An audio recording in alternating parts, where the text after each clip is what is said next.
Dans cette édition, nous vous emmènerons à Villeneuve-d'Ascq découvrir une forêt unique en France où chaque arbre a été planté en mémoire d'un enfant disparu. Nous irons dans les Hautes-Pyrénées où des élèves découvrent les rudiments du métier de musher grâce au nouveau rythme scolaire. Mais saluons d'abord la réussite d'Eliott. Ce jeune Lorrain vient de remporter en Californie le prix incubateur du concours Google des jeunes inventeurs avec son robot jardinier piloté par un smartphone. Ça, c'est toujours le problème du centre de gravité. Un papa ingénieur et un grand-père ancien directeur de lycée agricole comme consultants spéciaux. À l'heure où d'autres ados jouent aux jeux vidéo, Eliott fait de la programmation et invente des robots. Il est le seul Français à avoir été sélectionné par Google pour son concours d'inventeur. Donc, botte de carottes, c'est un potager donc, qui est adapté pour justement ce robot, donc, qui lui est donc, le jardinier. Et donc, il réalise des tâches donc, comme biner, arroser et puis repiquer aussi.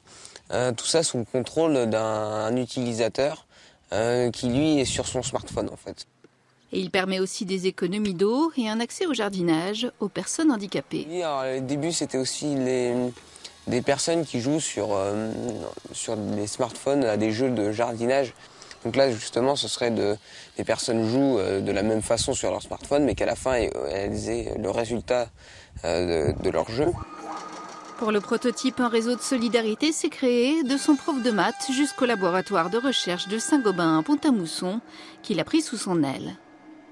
L'idée, c'était pas de changer le monde en révolutionnant tout ce qui est agriculture, mais bon, après, c'est vrai que Google aime bien utiliser ce terme-là, de changer le monde et tout. Bon, après, je sais pas si...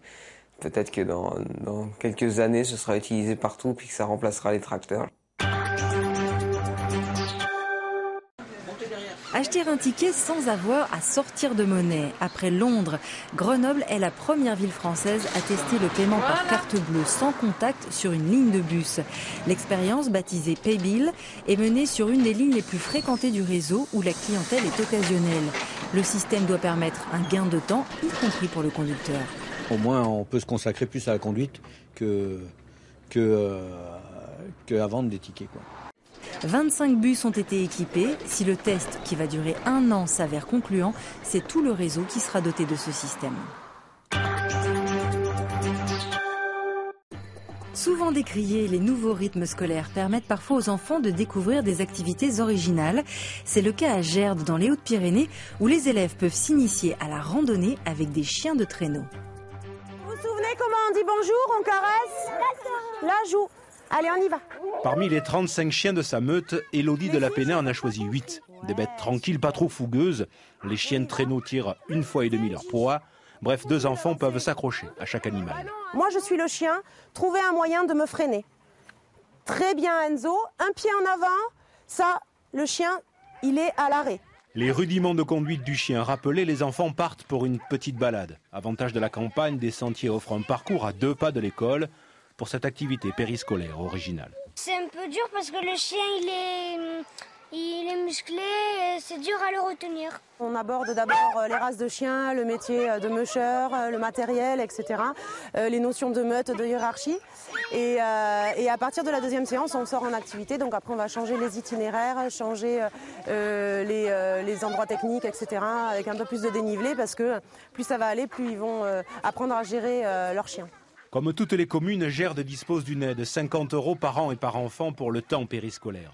Mais les élus ont renoncé à une partie de leurs indemnités pour abonder le budget de ces activités, certes autour de l'école, mais pas du tout accessoires. Les difficultés, c'est de faire venir des intervenants de qualité sur des temps très courts.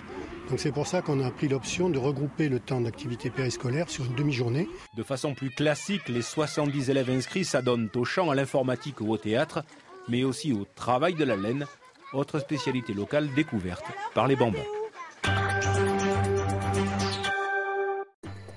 Comment faire vivre la mémoire d'un enfant emporté par la maladie? À Villeneuve-d'Ascq, une association a créé voilà 8 ans une forêt atypique. Baptisée la Forêt des Anges, elle associe chaque arbre à un enfant disparu. Au fil du temps, cet espace est devenu un lieu de recueillement et un symbole de vie. Ils ont l'air petits et fragiles face au vent.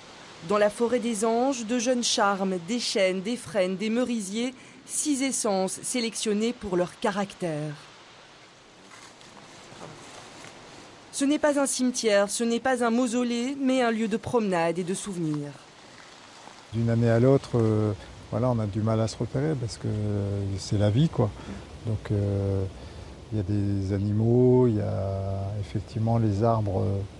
Aujourd'hui, les feuilles commencent à tomber, les couleurs changent. Quand leur fils Erwan est mort il y a 10 ans, après avoir combattu une maladie dite rare, ces membres actifs de l'association Vaincre les maladies lysosomales ont voulu accorder une place aux familles touchées, elles aussi par le deuil. Donc est venu ce projet de la forêt des anges parce qu'il y avait eu une expérience un peu similaire en Angleterre. On avait entendu ça. Mais en même temps, on voulait partir sur un lieu différent, un lieu de vie. La vie, mais aussi bien les combats, enfin voilà, les arbres aussi, à leur tour, se battent contre des maladies et résistent, la résistance aussi des arbres. Donc tout ça, quelque part, ça nous parlait, ça nous faisait écho. Ce bois, unique en France, inauguré en 2007 et entretenu par les équipes de l'espace naturel, compte aujourd'hui près de 400 arbres dédiés à la mémoire d'un enfant. Il y a une convention qui nous lie avec l'association pour 100 ans, c'est-à-dire ce lieu, il est préservé pour 100 ans et on l'espère beaucoup plus, pour la plantation d'arbres. Donc c'est 4 hectares au milieu des 350 de la chaîne des lacs.